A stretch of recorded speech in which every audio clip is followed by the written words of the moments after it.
I'm the floor leader for the our Republican side. I'm kind of behind the scenes trying to keep the train tracks rolling on time, whatever. And I'll share a little personal story. When Governor Brown got elected in, my office called down after the first week he got sworn in the office and tried to set an appointment. It took me over close to 10 weeks to get an appointment with the governor.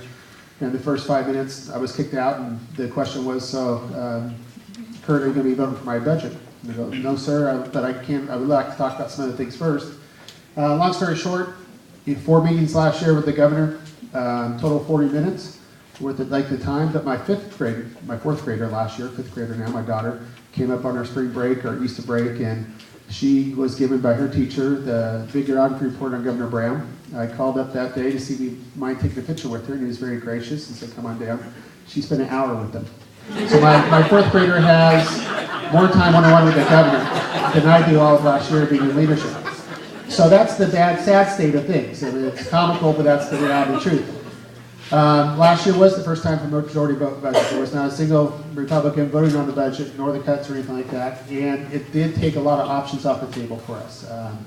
We believe the budget is a symptom of the larger balance of things. We are, as a government, as a school district, we are a consumer of public taxes that go into the system. We spend them the best way we can with the priorities we have. That system, that piece of pie has shrunk, and it's not worldwide anymore. It's mostly California. We're still the second highest unemployment state in this nation. If we brought our unemployment down to the national average right now, we won't be probably having all these cuts, $1.6 billion more of the budget.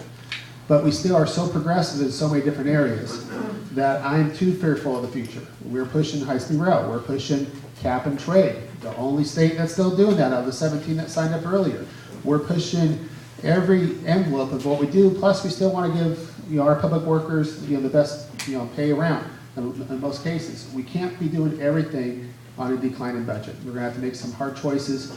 Hopefully that's what we can offer, some of that business perspective on things, and our biggest focus is to try to get that economy going so we do have the resources to fund what we all want to do. Both my kids are in public education. One's a sophomore, one's a fifth grader. I've been PTA staff for 8 years. I have 3 school board members working for me as my staff. We have that perspective. It's just different priorities as far as different thoughts how to get there. Thank you very much. Mr. Report.